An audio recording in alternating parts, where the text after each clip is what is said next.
Tepat hari Jumat tanggal 17 Ramadan tahun kedua Hijrah, dua pasukan bersapu pandang di Padang Badar. Secara jumlah, dua pasukan yang berhadapan itu jelas tidak sebanding. Dari kaki bukit setempat, pasukan Quraisy menyaksikan betapa mungilnya gugusan kompi yang akan mereka hadapi. Meski begitu, ada sedikit keraguan yang menerjang beberapa anggota pasukan Quraisy. Bukan sedikitnya jumlah pasukan yang akan mereka hadapi, melainkan kebanggaan macam apa yang dihasilkan dari baku pedang melawan saudara. Yang dilawan kali ini bukanlah musuh dari antah berantah, tetapi sanak famili mereka sendiri. Moral peperangan itu mencekik nadi harga diri para pasukan Quraisy. Wahai kaum Quraisy, aku tidak yakin jika pasukan Muhammad akan terbunuh. Malahan, mungkin saja jika mereka duluan yang akan membunuh kalian. Jika ini terjadi hingga jumlah mereka dengan jumlah kalian menjadi setara, maka kehendak apalagi yang tersisa? Ujar Umair bin Wahab kepada elit Quraisy. Keraguan serupa juga mencelat dari lubuk hati Utbah bin Rabi'ah. Begini kira-kira untaian keresahan Utbah. Wahai orang-orang Quraisy, kalian tidak akan mendapatkan keuntungan apapun dari perang melawan Muhammad dan para sahabatnya. Jika mereka kalah, kalian akan dipandang jijik selamanya karena telah membunuh paman, sepupu, dan keluarga kalian sendiri. Karena itu kembalilah ke rumah kalian dan tinggalkanlah Muhammad. Biarkan ia berurusan dengan orang Arab selain kalian. Bila Muhammad dan sahabatnya terbunuh, maka itu sesuai dengan harapan kalian. Namun jika tidak, kalian akan dipandang telah menunjukkan sikap sabar kepadanya. Kontras dengan itu, pasukan Nabi Muhammad justru tidak menunjukkan kegentaran sama sekali. Kalau pasukan Hizbullah bisa sedemikian gigih melawan koloni sejurus setelah Hadratus Syekh Hashim Asy'ari mewedarkan fatwa wajib perang bagi umat muslim yang berada di dalam radius 94 km dari pusat pertempuran melawan tentara sekutu, maka bisa dibayangkan betapa dahsyatnya letupan heroisme sahabat Muhajirin dan Ansor sewaktu Nabi menerima wahyu tentang izin perang. Di masa sebelumnya, umat Muhammad hanya bisa bersabar, dan bersabar. Tetapi langkah radikal memang harus diambil ketika masa depan kaum beriman menjadi taruhannya. Bagi orang Quraisy, kafilah dagang yang di dalamnya terhimpun bejibun harta dan barang berharga adalah titik lemah kekuatan mereka. Nabi Muhammad tahu betul hal itu. Maka, ketika ada informasi tentang melintasnya rombongan Abu Sufyan setelah melakukan perjalanan dagang di Syria, Talah dan Said, sepupu Umar, diutus oleh Nabi untuk menjadi mata-mata. Tugas mereka sederhana, melaporkan situasi lapangan dan melacak rute kafilah dagang Abu Sufyan. Sayang sekali, siasat itu tercium oleh orang Quraisy lewat kaum munafik yang menyusup di barisan umat muslim. Informasi yang telah disusun Nabi Muhammad itu bocor hingga ke telinga Abu Sufyan. Memang, situasi lapangan agak sedikit meleset dari rencana semula. Tapi bukankah itu sudah biasa terjadi di dalam strategi kehidupan sehari-hari? Toh, Abu Sufyan tetap terpancing emosi sehingga cukup impulsif merespon pergerakan umat muslim. Sejurus kemudian, seorang pria dari suku Ghifar bernama Damdam diutus oleh Abu Sufyan agar bergegas memberitahu penduduk Mekah. Proposalnya adalah meminta agar dikirim bala bantuan untuk melindungi kafilah dagang orang Quraisy. Ribuan pasukan Quraisy pun merayap menuju Badar dan segera mengevakuasi barang dagangan Abu Sufyan.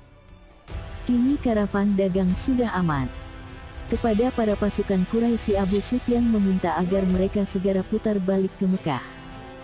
Di sini lalu terjadi silang pendapat. Gejolak internal di dalam tubuh pasukan Quraisy semakin memanas. Sebagian merasa bahwa alasan peperangan tak lagi relevan. Sebagian yang lain membantah dengan argumen bahwa ribuan serdadu yang sudah ada di Badar hanya akan menjadi pecundang jika melaju pulang. Kesombongan, keangkuhan, dan perasaan menang-menangan pun semakin bergolak di dalam diri pasukan Quraisy. Abu Jahal bahkan dengan ketus mengolok-olok mereka yang meragukan peperangan yang sudah ada di depan mata melawan umat Muhammad. "Pengecut kau Utbah," maki Abu Jahal. "Kelak, engkau akan mengetahui siapa yang penakut dan melakukan keburukan untuk kaumnya sendiri." Balas Utbah setelah gagal meyakinkan pasukan Quraisy agar kembali ke Mekah. Aroma perang pun semakin tajam tercium. Sementara pasukan Quraisy berdebat dengan kaum mereka sendiri, umat muslim melakukan briefing, menegakkan disiplin perang, dan memanjatkan doa.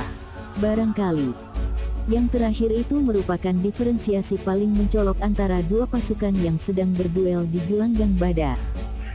"Ya Allah, penuhilah apa yang Engkau janjikan kepadaku. Ya Allah, sesungguhnya aku akan menagih janjimu." Doa yang dipanjatkan langsung oleh Nabi Muhammad itu meneguhkan kesadaran umat muslim atas surga yang telah dijanjikan bagi mereka yang bersungguh-sungguh dalam berjihad. Peperangan pun pecah. Aksi baku pedang, bunuh-bunuhan, dan adu kekuatan fisik menyatu dalam satu kata, lawan. Di dalam perang, segala kemungkinan bisa terjadi. Secara jumlah, umat muslim jelas tidak diuntungkan. Dan begitulah faktanya. Kengerian perang itu semakin menyayat kekuatan pasukan Nabi Muhammad. Persis didengar kekalutan inilah mentalitas manusia ditempa. Mengetahui bahwa kamu hanya punya sedikit peluang untuk menang adalah kualitas manusia yang sulit untuk dibayangkan. Kata pakar sejarah militer Universitas Old Dominion, Timothy Orr saat mengomentari detail-detail perang Pasifik di Midway. Maka, saat barisan kaum beriman semakin terdesak dan berkurang, Nabi SAW kemudian memanjatkan doa lagi. Kali ini, doa itu berisi kegetiran yang dalam.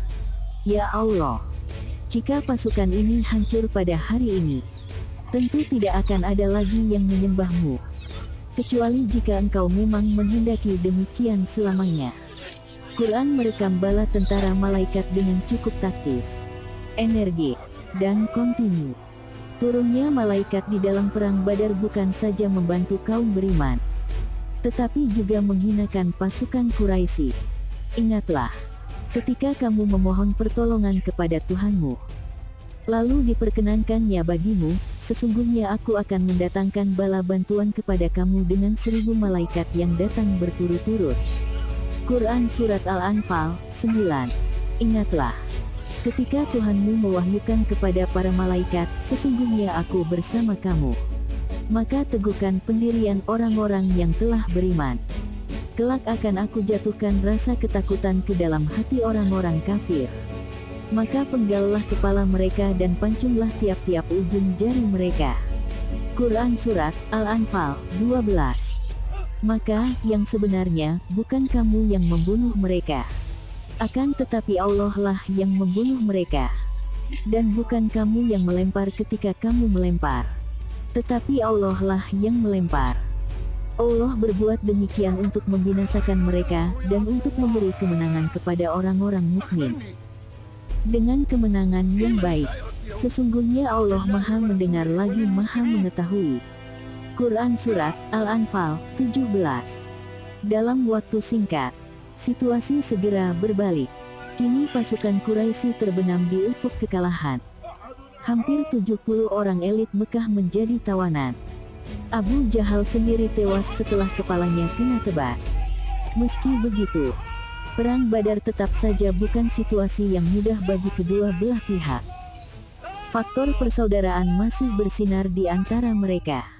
Umar bin Khattab, umpamanya, harus menghunus pedang di hadapan pamannya sendiri, Aish bin Hisham bin Mughirah.